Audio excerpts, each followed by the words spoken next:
Hello everyone, welcome back to a Coder Journey. I'm so glad you're here for episode number 2 of our Akka.NET series. Today we're moving past the basics and actually building the brain of our system. But wait, before we jump in, did you catch episode number 1? If not, you really should head back and watch that first so you understand the setup that we're working with. For those ready to roll, remember that the link to the complete solution file is always down in the description of each episode. So let's get down to business. We want to talk about lifecycle or actor lifecycle in this episode. Of course, that's one of the topics that I want to talk about. So actors in Akka.NET aren't just static objects. They have a heartbeat. They are born, they work, they might trip up and get back on their feet, and eventually they retire.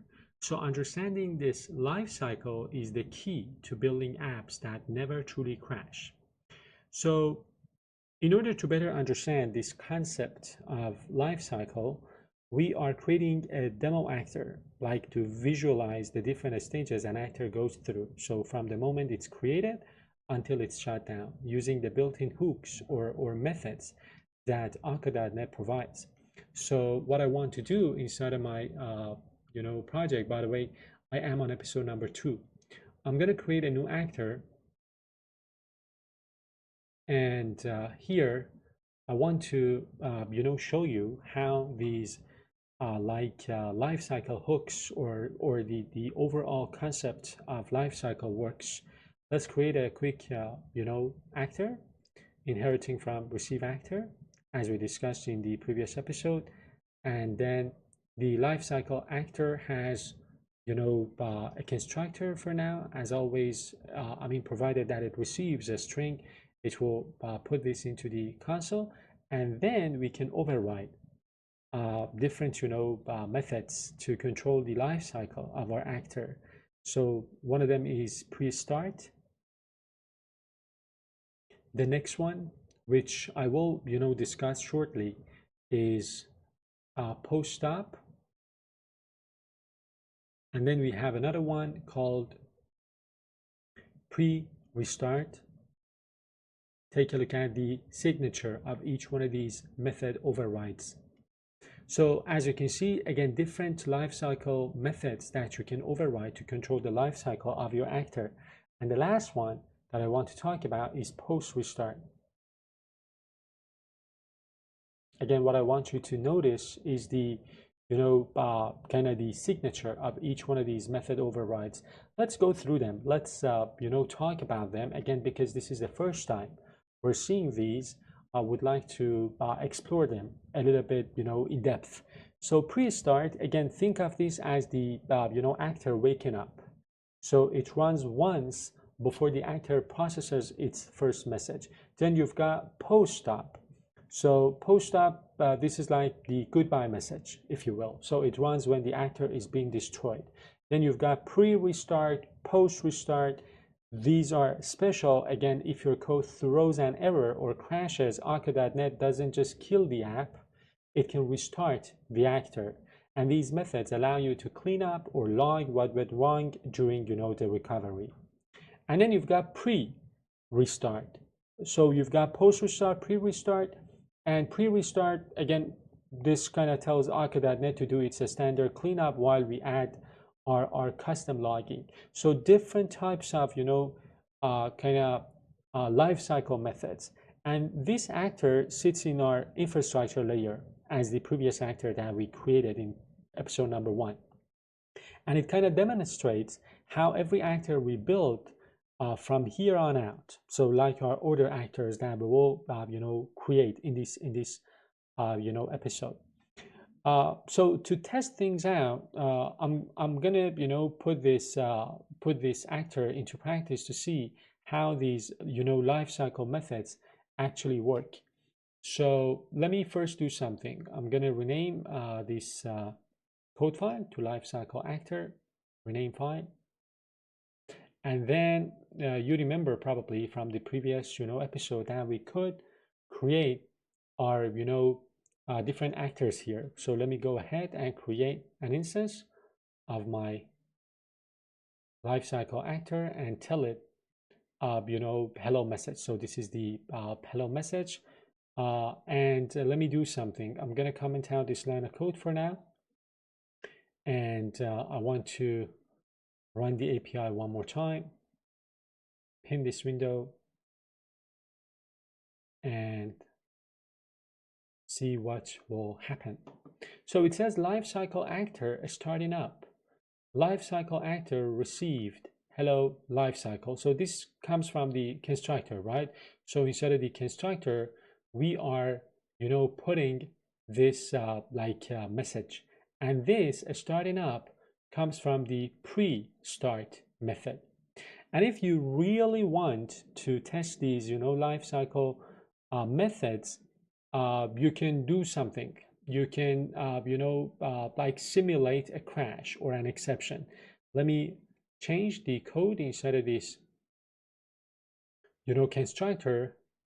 And what I'm doing is that I'm checking the, message that I'm receiving. If the message equals crash, I'm going to throw an exception. And then I'm going to console write line something, right? If it is not crash, by the way. So let me start the application. Let me go to my program.cs one more time. I'm not gonna, tell it, hello lifecycle. What I am going to send it is crash. And by crash, I will, of course, crash the actor. And if the actor is crash, I would like to see the different, lifecycle methods invoked. Let me run the API one more time and see the logs. So it says starting up, received hello lifecycle. Did we pass hello lifecycle or we passed crash? So let me pause these, save everything, run it one more time. So these are the different, errors that we get based on the, fact that we kind of crashed the actor.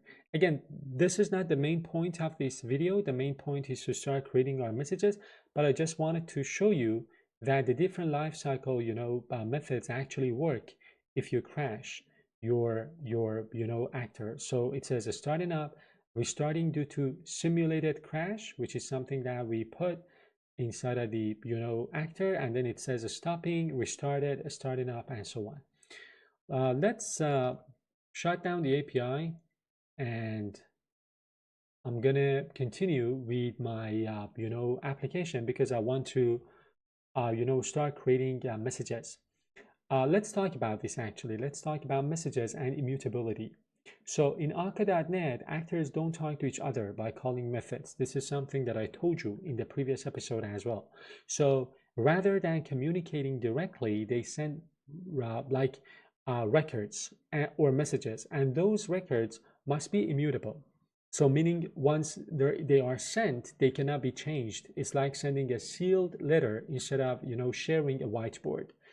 So we are going to define like the vocabulary of our application, if you will. So some records, some messages, the specific types of messages that our actors will be sending to one another or will be looking for in their mailboxes. And these messages are going to be located inside of my shared project. I'm gonna create a folder here.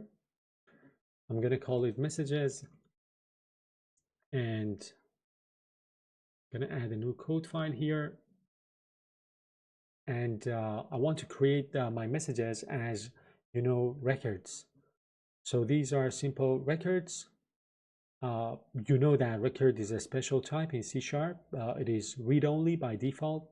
This makes it, and of course other characteristics that it has, makes it a perfect fit for messages. And then there are different messages that I want. So for example, the create order.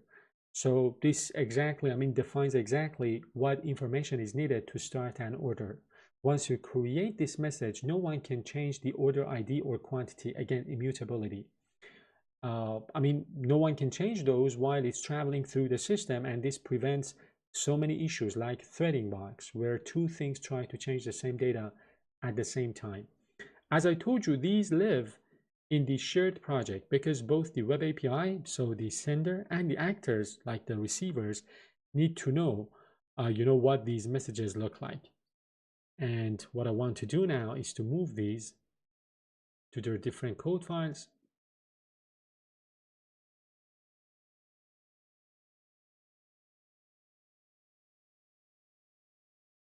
Sometimes this refactoring doesn't work.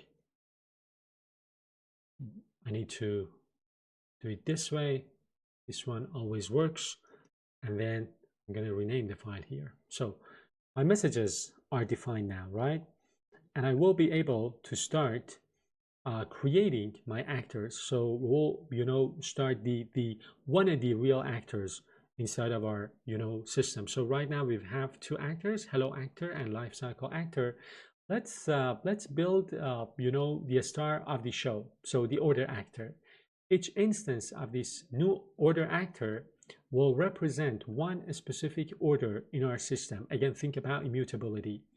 We will create an actor that maintains its private state, as I discussed in episode number 1, like the status of an order, for example. And then this actor responds to the messages that we just defined. So let me go ahead and add a code file and take a look at the way I create the first actor, so order actor. It's going to inherit from receive actor and then some private, internal state like order ID, product ID, quantity, string status, and so on. And then of course the constructor. So provided that we receive these messages, we are going to do different things. And of course I'm going to need to import the namespace for these actors, and of course the namespace for the receive actor. And then I need to define handle create order, handle confirmed, and so on. Again, these are private methods inside of my actor that define the way I want to handle these messages. So the first one is going to be handle create order. So basically the logic is very simple. I'm going to set some internal state and then I'm going to do a console write line. The next thing that I want to define is handle confirm order. I'm going to set the status and then do a console write line. And the next one is handle cancel order, the status, and then the console write line. And finally, handle get order status. I'm going to talk about these, by the way, because again, this is the first time we're seeing such a setup. Let's talk about these and better understand what they're doing. As I told you, we maintain like a collection of internal state. So this is the state, right? So only this actor can see or change its state. And then we are going to use receive. So our receive is like a generic method coming from our base class. So in the constructor, we register our interest, if you will. It's like saying, like if I get a create order message, run the handle create order method. And then we have this piece of code which says sender.tell and then order status response, order ID status. So this is how the actor talks back. So it like takes the response and sends it specifically to whoever asked for the status. This actor is the core worker for our system for now. It will be managed by the order manager actor we're about to build. What I want to talk about, by the way, before I move on, is like the actor hierarchies.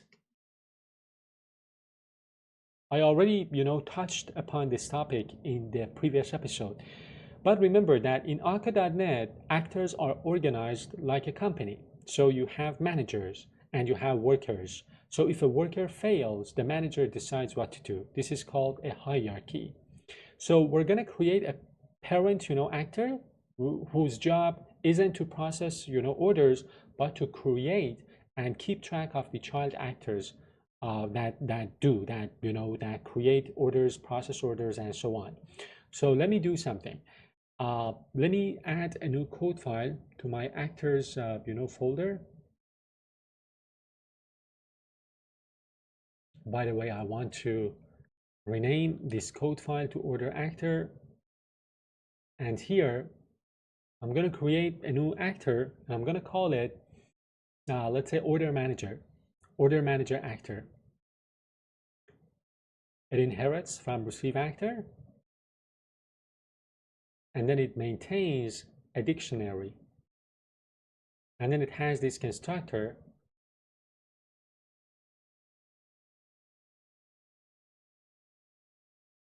Let me go ahead before we continue. I want to import the, different namespaces for our messages. And then what I want to do is to create the different, let's say, methods for now. So handle create order and forward to order, two methods that we need to create for now. Take a look at the code, the signature, it receives a create order message. And I'm going to talk about this code as this is the first time we're seeing this. And then another one called forward to order.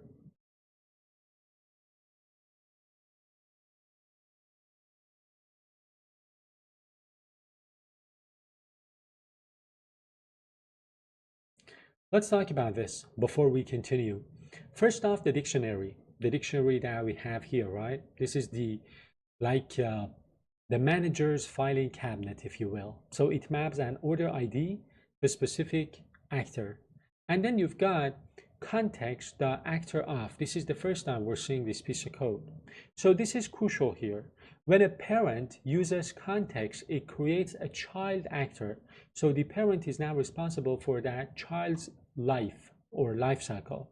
Then we've got like forward message here. We are forwarding a message, right? So forward is like a secretary passing a phone call. It sends the message to the child, but the child thinks the message came from the original sender, like the web API, for example, not the manager. So the child actor is like unaware of the fact that this message has been forwarded from the manager. Again, this order manager actor is, I would like to call it the entry point for our business logic. The API talks to the manager and the manager delegates the work. Finally, we need to connect our web API to this actor system so users can actually interact with it. So we're gonna, set up some, HP endpoints in our web API that translate web requests into actor messages using tell and ask patterns. And I am going to talk about ask and tell not only in this episode, but of course in upcoming episodes as well. So let's do something. What I want to do is to keep the actor system, but I want to do let me do it. Let me do something. I'm going to remove everything, right? And I am going to create the order system one more time. The order manager that we just defined, we're going to call it order manager. And then I want to create some endpoints for my API. I already have this simple endpoint. I'm going to remove this all together and create this simple endpoint.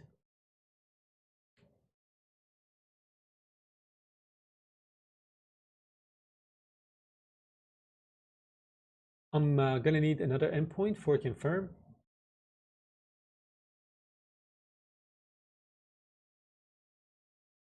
And I am going to need another one for status.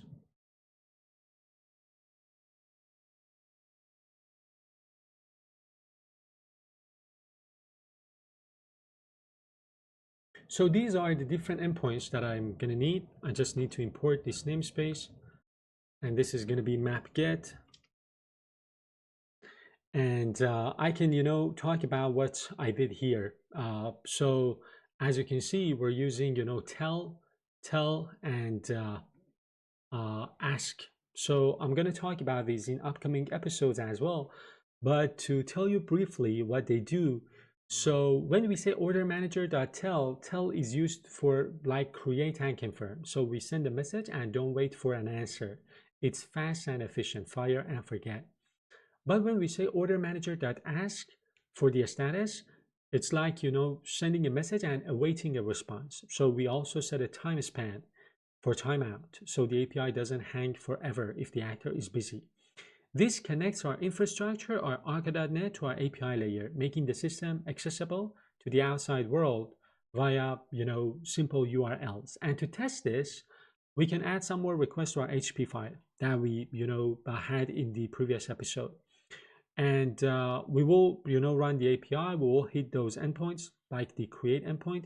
We will see some logs in the console, and the order manager will, create a new child, and the, processing of that order will, get started. Again, to just recap the big three operations we used today, we use tell, ask, and forward. Tell is fire and forget. You send something, you don't wait for the response. Ask, you wait for a response. Forward is used when you pass the bucket while keeping the original sender's info. We now have, a fully functional hierarchy that can handle multiple actors at once without breaking a thread. So let me do something. Let me take you to my HP file and put these requests here. And what I'm going to do now is to run my API one more time.